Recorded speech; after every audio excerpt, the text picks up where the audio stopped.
Well, welcome yet again, and I do hope you're enjoying these short videos that I've been putting together for you. And as you can see from the background, this is my home county of Sussex, and we'll be looking at some of the sights and scenes that you can get across the South Downs Way when you're heading from east to west.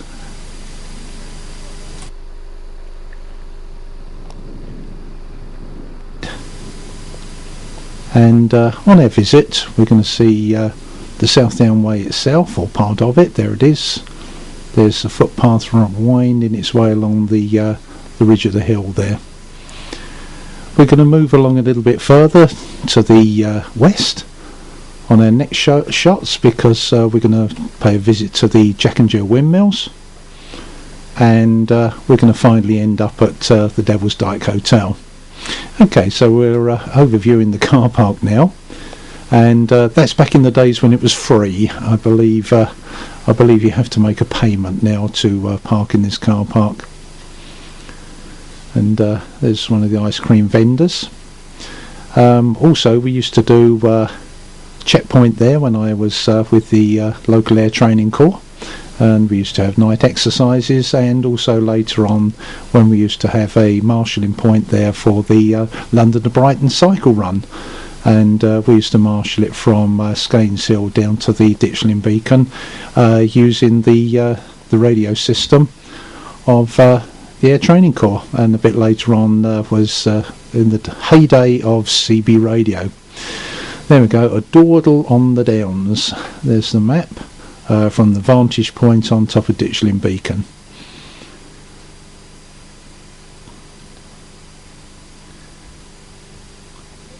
I think in actual fact the actual length of the South Down Way is just on 100 miles, and if you ever listened to my programme when I was a presenter for South Downs Radio, three of the young lads that worked for HPC in Burgess Hill actually did the South Downs Way Challenge for charity and raised several £1,000s, and they covered this on a 24-hour period. But yeah, you're a braver man than I, Gungadin. Dear. Okay, we're at our second vantage point now, and this is Jill Windmill. Oh, there's my old Sierra. It goes to show how long ago I shot this. There's a pair of them, the Jack and the Jill windmills. Jack's in a bit of a state at the moment. He's only got two of his sweeps, which is the sails on the windmills called sweep, and there's the renovated Jill windmill, but unfortunately not long after I took these pictures, there was a nasty fire and set them back quite a little way. It's just a great shame that Ron isn't with us anymore, because he would be able to tell us so much more about this preservation of the Jill windmill. Jill, in actual fact, I believe is what they call a post mill. There's a centre post that runs right up through the centre of it, and the whole of it actually turns and faces into the wind, hence the small sail piece at the back. This is now looking at Jack. And as I say, he's in a little bit of a state. He's in a bit of a disrepair. Jack, in actual fact, is privately owned, and it's somebody's house. But it was actually featured in the film The Black Windmill, back in the days of black and white movie films. Please don't ask me who starred in it, but there were several of very famous actors in there. You know, it says private, no entrance. So you can view it from afar. Again, we can look along the South Downs Way itself. The pathways that take us from east to west, or west to east, ends up down in Eastbourne, and I believe it actually starts in Chichester, which is a fair old distance to walk. And looking across Downs, and we should be just to the left is up the working way. Warning, this is a working mill. Please keep clear of the wheels, gears, which are liable to move without warning. So you can't say you haven't been told. Another shot across there. See the big millstone? That's one of the spare mills. I believe also that not soon after this was taken is that somebody actually stole the mill wheels that they had, but whether they got them back or not, I do not know. And looking back down and round to the car park, there's the old Sierra again. Across the towards Burgess Hill and to the north,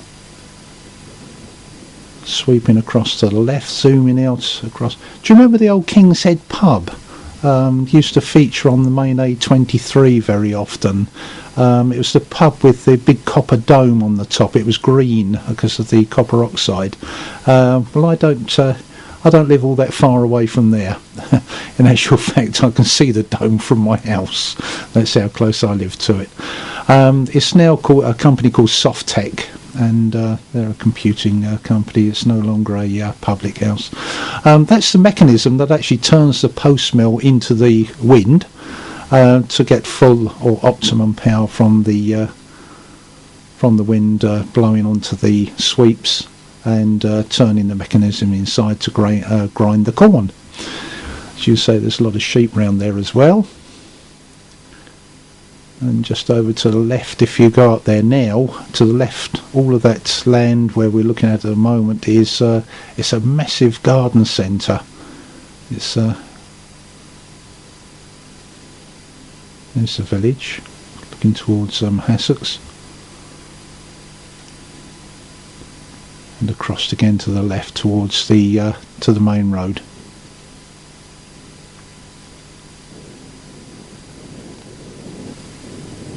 Very nice in the summer if the sun is out. Oh, there's the main road. Oh, there's the pub. Just sweep past it. The pub down there is actually called the Jack and Jill, and a fine pint and food is provided there as well. So I can thoroughly recommend that also. So looking up north again towards Hassocks. There's the road. There's the Jack and Jill pub just on the left of the road. Over on the right, where we're actually looking at the moment, the centre picture is they've got one of these centres now where you can take your beloved's ashes and things like that to scatter them and plant a tree and things like that. A remembrance garden. Looking back at Jill again. She is operational. She does now grind flour. We'll fade out on that.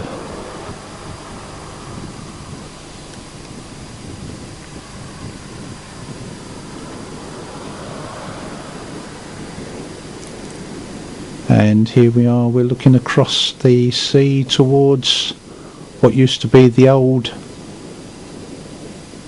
Shoreham Power Station. So it's Brighton to the left, and we're looking down towards Hove, and one of the chimneys is still standing. It used to have a pair of. It's a big old Victorian power station. So we're not far now from the Devil's Dyke Hotel, which will be the final point of call of this short DVD that I've produced for you. And I hope these are interesting for you. Communication towers. Apparently burrowed in under the downs there as well during the war. There was a command post, secret command post, where they used to store all sorts of arms, ammunitions, explosives, communication, should there have ever been an invasion from the German forces. And these were the specialist or the elite of the what would have been the Dad's armies in those days. Would have controlled all of that. We're actually looking north now, across from Devil's Dyke, looking up towards my house. Can't quite see it, it's a little bit too far in the distance. Sweeping round to the right towards where we came from, which is across the hill. The other side of that hill there would have been the Jack and Jill windmills. It's very rugged along there as well. That's part of the South Downs Way that we're looking at again. They do a lot of this hang gliding and this paragliding as well up on the downs.